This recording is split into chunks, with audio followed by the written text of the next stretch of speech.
Oo, kasi Gwapo man. Oo. Oo. mga bata naman are active although they are rights holders, pero they are also active part of the parang society. So dun pa lang sa mga very small na mga responsibilities inside the school na nakakaukod na sinda na may responsibilidad sinda duman sa classroom ninda and then sa school environment. So Bako man po yan child abuse. Oo.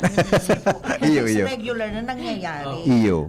Bako man po yan na Pagpalimpinga sa mga aki, Oo, di ba? Pero dapat. kami kayo, enjoy yung kami maglimpia sa before baga kang mag-urulian. May mga sweepers, malinig muna sa classroom. Kahit to Sir Hen, Ibang training. bago kayo mag-abot sa eskwela, may balon-balon na kaming so yan ang Palo Maria. Oo. Maray ka mo, tatalo Maria. Kami Tapos so, madididig ka. Yan, exacto. So, matrinig ka baga. Dahong kang batag. Okay. Anyway, salamaton pong maray sa Indo, Madam, Sir Dr. Santi, sa tuyang programa ngunya na hapon. Nagkako akong ideya sa imo. May imbitara naman akong mga taga-DepEd sa masunod na Sabado. Sige po. Okay. Siguro. Opo. Hagadan ko na muna kay Dr. Santi ang sa iyang parting words tabi, lalo na sa mga taga-Legazpi City Division. Thank you po, Dr. Santi. Mas may klase ka. Binayaan mo sa klase mo. Salamaton na maray tabi. Maraming salamat Sir Hen. Pasalamatan taan sa muyang mabuot, matibay na Schools Division Superintendent si Sir Dan Despi Opo. sa pagtao sa tuya kay panahon na makapag-attender kaning imbitasyon dito sa DCGB. And sa gabos ming mga school personnel, mga DepEd Legazpi officials, maraming salamat lalo sa mga teachers and school heads, mga supervisors sa padagos ng trabaho na pigigibo sa division para sa karahayan kasatuya mga kaakian. Salamat Yes. marin hapon. Thank you so much, Dr. Santi Aranya. Siya po mga tugang ang kwan, ang alat ko na sir. Taday ko natutuom sa kwan mo. sa imo dapat maklaro ko ito ta ano yan. Sandali lang ha. Siya po ang Senior Education Program Specialist in Planning and Research, Division Information Officer po on Media Affairs. Talaga, yun pala ng trabaho mo talaga, Media Affairs.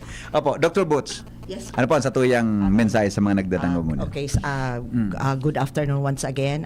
Thank you so much sa samuya pong direktor kay RD Sadsad, saka samuyang ARD kay Sir Bebs Centillas at saka samuyang chief sa ESSD po sa Education Support Services Division na talagang suportado po ang mga learners kay Sir Ronald Asis. Yan. Sa gabos pong pag-iriba sa regional office, salamat tunon po sa pagtaon nindong kooperasyon at saka suporta na sa satuyang focus talaga po ay ang karahayan ka sa tuyang mga learners. Yes. And sa gabos pong mga division offices, lalo na sa mga SDSS po, tsaka ASDSS, na talagang kung ano man po ang mga programa at prohektong tinatao kang samuyang sa regional office ay talaga pong suportado nila.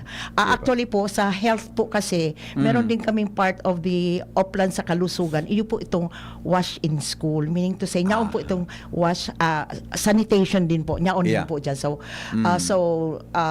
kaya yung physically tsaka yung environment ay talaga pong holistic na Siya, ginigilo kang interrelated. So salamat tunon po at sa oportunidad na tinaon sa samuya na ako po nga ni sa May masunod pa po. May masunod pa tabi, Dr. Salamat Butch. tunon na. May masunod pa po. Alat-alatan mo lang. Sir, siguraduhan mo din pa ako nag-retire. Okay. Salamat Masunod tunon pa. sa mga nagdadangog. Sana po nakakuha ka muning magayagayang mga informasyon, lalo na sa mga magurang buot ulugod kamong hagada ning tabang na suporta. Please continue to support. Kasi Yes. po, ini po ay para sa mga aki nindo. Salamat tunon po. Si Sir Asis po, may biguti pa ito hanggang ngayon. Ay, yes. Ika pa. Bidbid ko siya eh. Opo. Sir Sige Hen, po. pasalamatan ko manggira sa mong assistant superintendent na saro man na mabuoton si Sir Larry Miliano. Okay.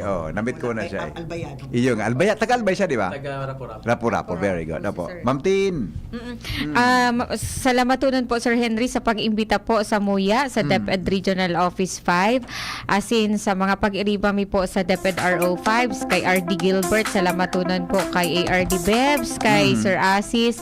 And then to all the listeners of DCGB, kaya. Yes. Talagang kayang-kaya po. And Yep. arami man po na kayang-kaya man sa tuyang mga division offices and in schools to encourage our learners to support the environmental protection. And together, as we have proven several times already in the past years during our palarong pambansa participation, that we have that discipline and then organization as a region as representing Bicol region and winning all this the cleanest, the greenest and the most eco-friendly delegation during palarong pambansa, besting other 16 regions. So I think we can do that in our own schools, and we believe, we have faith in all our schools that we can do that. Opo. If you need our help from the division and then the region, you can request for technical assistance. Ano po? And siguro lastly na lang, when we did a survey to our learners, talagang one of their dream school is Malinig talaga. Yes, Malinig and yes. organisadong mga eskwelahan. Yes. Thank you so much, mga tugang Ma'am Tin Maria Cristina Barroso. Yan po ang Project Development Officer for kang Department of Education. Salamaton po sa Indong Maray. Until next time, Dr. Butch. May naisip ako sa imong topic. Kaya kung naipit naisip sa imo. Psychological Yes, first aid. kaya, iga ko sa imong naisip na imbitaran ta ka naman. Dapat kitang magmanuunwan kitang duwa. Ay, Pwede. Pwede ba? Pwede, alright. Mga tugang, salamat po sa inyong pag-antabay sa programang Kaya. Goodbye. Maray na hapon po sa inyo, until next Saturday po sa tuyang programa. Mabuhay. Sa inyong nadangog ang programa Kaya. Abangan iraray sa masunod na Sabado sa parehong oras, digdi sa DZGB. Ano? Kaya ta? Kaya! What a wonderful